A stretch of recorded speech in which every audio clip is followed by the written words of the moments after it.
So you've healed from the avoidant discard, which really hurt, by the way, and you're ready to jump back into the dating world, but you are terrified of running into another avoidant and getting discarded all over again. If you don't pay attention to the red flags, it very well could happen again. There are a lot of emotionally unavailable people out there. Here are some of the key red flags to look out for when trying to spot an avoidant. The number one red flag, hyper independence. This person puts an unusual focus on being independent. This can seem attractive, but it's actually a red flag. Being an independent adult is in fact a good thing. You should be an independent person, but that should be a given. It is the insecure avoidant that feels the need to assert how independent they are. This is because avoidants fear losing their independence to a partner who is ultimately going to abandon and reject them. It all comes down to their fear of engulfment, which is tied into fear of abandonment.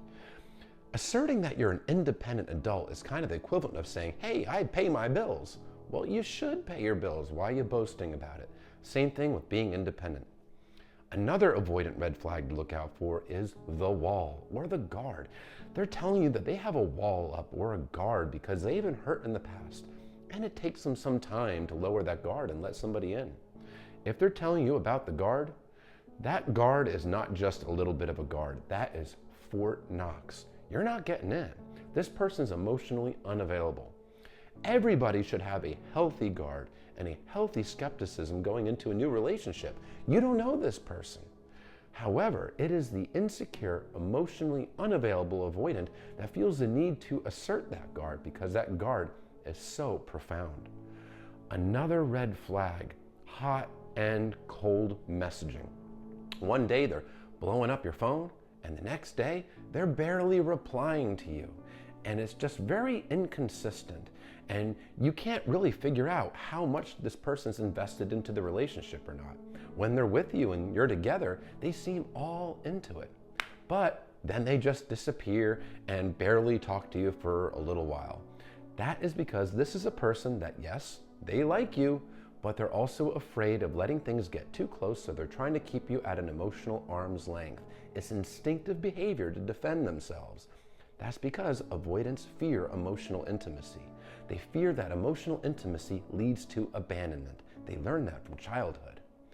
Another avoidant red flag is that they decline to talk about any serious emotional issues, any deep emotional topics, even things like attachment theory or love and relationships. They generally don't want to go there, and they don't want to reveal too much about their inner workings, especially when it comes to emotions. If they are trying to keep conversations to things that are a surface level only, that is a red flag. That's a red flag that this person may be indeed an emotionally unavailable avoidant. Another red flag, dating history, relationship history. If their relationship history is filled with lots of short-term relationships, a few months, maybe 6 months, a year, chances are this person is an avoidant. They push partners away when things get too real, too close, too emotionally intimate. They stick around for the honeymoon phase to soak up all that validation because they don't know how to internally validate themselves. They rely on that external validation. But then as the relationship progresses, things get real and emotional intimacy starts to build, they discard and run away from their partner. Now, they may have a long-term relationship or two in there, but it's important to find out details about it. Was that partner toxic? If the only long-term relationships they've ever had were extremely toxic, it is potentially a red flag that this person is avoidant. Avoidants feel safer in toxic relationships, and they find it much easier to commit to a toxic partner. That's because toxic relationships are easy relationships to an avoidant, because there's no pressure to be vulnerable or emotionally available for a toxic partner. See, a healthy partner is emotionally available for the avoidant. So there's an unspoken pressure to be emotionally available and vulnerable in return for the healthy partner. That's scary to an avoidant. So if all of their long-term committed relationships were to toxic partners and all of their short-term relationships were to healthier or nicer partners where it just didn't work out, that might be a sign that this person is an emotionally unavailable avoidant. Some avoidants are better at hiding red flags than others, but over time, these red flags will show. The last one I want to mention is love bombing. While not all avoidants love bomb, many of them do. They have these bottled up emotions that they've been carrying their entire lives because they've learned to suppress and run from their feelings. Early in the relationship, the dopamine is flowing. They're feeling good, and it's just infatuation. There's no serious commitment yet. They get to enjoy all that validation without actually giving anything of themselves. So they let all these bottled up emotions flow out, and it comes out like love bombing. They come across hot and heavy, and they can trick you into thinking that you just met your forever person. But when things get intimate, when emotional intimacy builds, they shut down, deactivate, and can run away because things are going too well. If it seems like too much, too soon, too fast, pay attention. It probably is.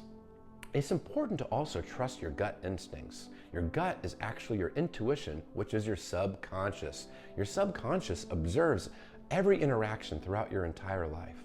And if your subconscious is trying to warn you, well, it's not right 100% of the time, but it's worth paying attention to. It's worth at least exploring why your gut is telling you something is off, because ignoring it could come with some pretty devastating consequences. So understand there are emotionally healthy, available partners out there. There are people out there that are wonderful to date.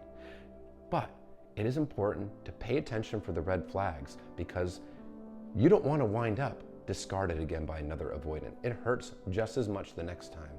And the more often it happens, the more trust issues you're going to carry into the future.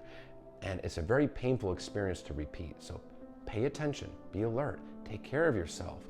Be mindful of red flags and hold boundaries.